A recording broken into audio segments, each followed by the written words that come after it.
Bom dia, continuaremos hoje o estudo do capítulo 8 de O Evangelho segundo o Espiritismo. Obrigada, meu Deus, pela bênção da nossa vida. Ajude-nos, Senhor, cada um em seu lar, a compreender as dificuldades que aí encontre. Hoje terminaremos o estudo do capítulo 8, Bem-aventurados os que têm puro o coração. Como vimos na última semana, esta é uma das frases do Sermão da Montanha: Bem-aventurados os que têm puro coração, porque verão a Deus. Todos nós, em essência, estamos submetidos à lei de progresso e evolução. Então, um dia veremos a Deus. O que é ver a Deus? É participar da sua obra, é entender a Deus em sua essência. Deus ainda não cabe dentro da nossa consciência, dentro do nosso entendimento, porque somos seres limitados, somos seres com evolução espiritual ainda inicial. Mas conforme progredirmos, conforme alcançarmos a evolução, veremos a Deus, participaremos da obra divina, entenderemos o nosso Pai Criador. Enquanto isso, enquanto seres ainda em passos iniciais do progresso de evolução, sentimos Deus dentro de nós cada vez mais, conforme abrimos o nosso coração para as verdades eternas. E hoje veremos a frase de Jesus a respeito dos escândalos. Jesus se sentou à mesa de um fariseu e o fariseu se escandalizou ao perceber que Jesus sentava à mesa de refeição sem lavar as mãos. E aí o ensinamento de Jesus vem com uma ênfase grande da sua força interior, chamando a todos para que compreendesse que não é o que entra na boca do homem que o torna impuro, mas é o que sai da sua boca, porque o que sai da sua boca sai de seu coração. O que torna um homem impuro sai do seu espírito impuro e não da mão que coloca para dentro da sua boca.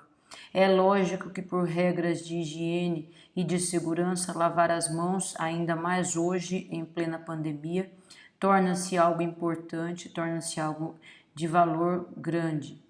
Mas devemos não confundir o essencial na vida, e o essencial na vida é a evolução do espírito. Então, não devemos nos concentrar única e exclusivamente na limpeza do exterior, porque a limpeza do exterior vem primeiramente da limpeza do nosso coração. E é muito mais difícil higienizar o coração do que higienizar as mãos. Para higienizar as mãos, basta ligar a torneira. Para higienizar os corações, basta ou é necessário um esforço intenso de melhoria, um esforço intenso de renovação, uma disposição para refazer, uma disposição para corrigir. E aí o esforço é muito grande, porque temos que vencer as barreiras nossas interiores e temos também de ir ao encontro das dificuldades daqueles que estão ao nosso redor. E aí os discípulos de Jesus, mediante essa situação em que Jesus chama o povo para dizer que o que torna impuro vem do seu coração, os discípulos dizem a Jesus: por que escandaliza? E aí vem: ai do mundo porque precisa de escândalos, mas ai daquele por quem o escândalo venha.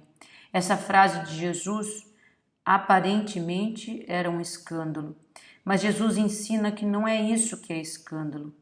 O escândalo, palavra do grego skandalon, significa pedra de tropeço.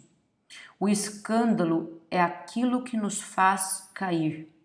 Escândalo não é como apenas aquilo que entendemos como uma notícia que causa estrépito, uma notícia que causa repercussão, uma notícia que sai nas mídias, uma notícia que é visualizada, comentada, repetida.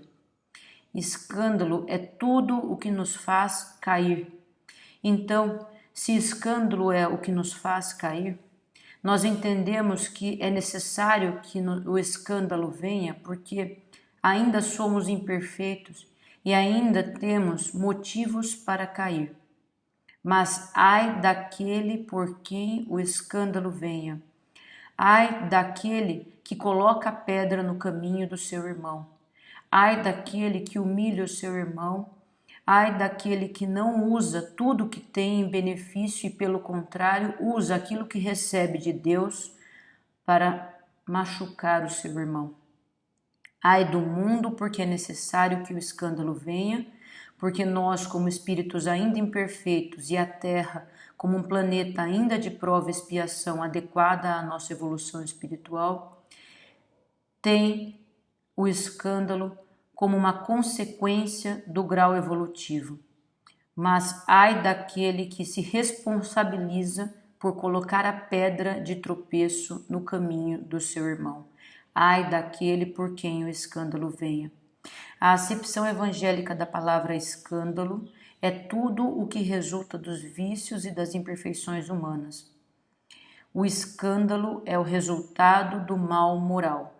O escândalo não é o estrépito que gera repercussão na sociedade apenas e tão somente, até porque há muitos escândalos da vida interior que não têm repercussão na vida humana, mas que já é o resultado de um mal, de um tropeço, e podemos esconder, podemos ocultar para a sociedade, e ainda assim é um escândalo. Toda reação má de uma pessoa para com a outra, com ou sem repercussão na sociedade, é um escândalo. O escândalo é o resultado do mal moral, é o que nos faz cair. Isso é o escândalo. Como os seres humanos terrenos são imperfeitos e habitam um mundo de expiação e prova que é compatível com a sua evolução, descuidam naturalmente da sua conduta, e aí o que os faz cair é o escândalo. O mal é uma consequência da imperfeição humana e as vítimas são os próprios indivíduos que desencadeiam o mal. Uma vez que colocamos a pedra de tropeço no caminho de alguém, ou que somos a pedra de tropeço no caminho de alguém, como verdadeiros escândalos encarnados, desencadeamos consequências ruins que repercutem inicialmente sobre aquele em quem colocamos a pedra no caminho, mas, acima de tudo, como consequência e responsabilidade para aquele que colocou a pedra no caminho do irmão. A cada um segundo as suas obras, como disse Jesus. André Luiz, no livro Libertação, coloca uma frase que elucida a respeito do escândalo. O mal, com L, corrige o mal com U. Então, a maldade consequente do nosso comportamento, da nossa escolha, do nosso pensamento, corrige o homem mau com U, o homem que ainda guarda dentro de si a sua imperfeição. A consequência da escolha, a consequência do mal que fazemos ou pensamos, vem sobre nós e corrige o homem mau que ainda temos dentro de nós. Por isso, o mal com L corrige o mal com U. A consequência da maldade corrige o homem mau. Seres endurecidos que ainda somos, não nos regeneramos por palavras apenas, regeneramos pelas consequências do mal que escolhemos, pelas consequências dos enganos que praticamos. Sendo assim, dirão alguns, o mal é necessário e durará sempre, logo é inútil cuidarmos de nos melhorar. Não, deixando, porém, de haver culpados, desnecessários seriam os sofrimentos reparadores. E nós que já arcamos com as consequências do mal executado por nós mesmos nessa ou em outra encarnação, sentindo o peso das escolhas ruins de outras vidas sobre nós, com certeza optaremos um dia pela ação do bem, que recai sobre nós como um alívio, como um refrigério, e então pouco a pouco entenderemos que a escolha boa deve ser o nosso norte. Quando a humanidade evoluir moralmente, ninguém pensará em fazer o mal a ninguém e seremos felizes por sermos bons.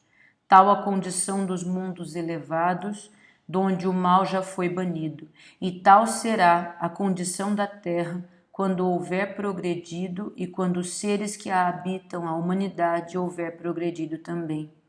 Mas outros mundos receberão em exílio os espíritos refratários ao convite de amor que a terra, como nosso mundo, hoje nos faz a cada dia.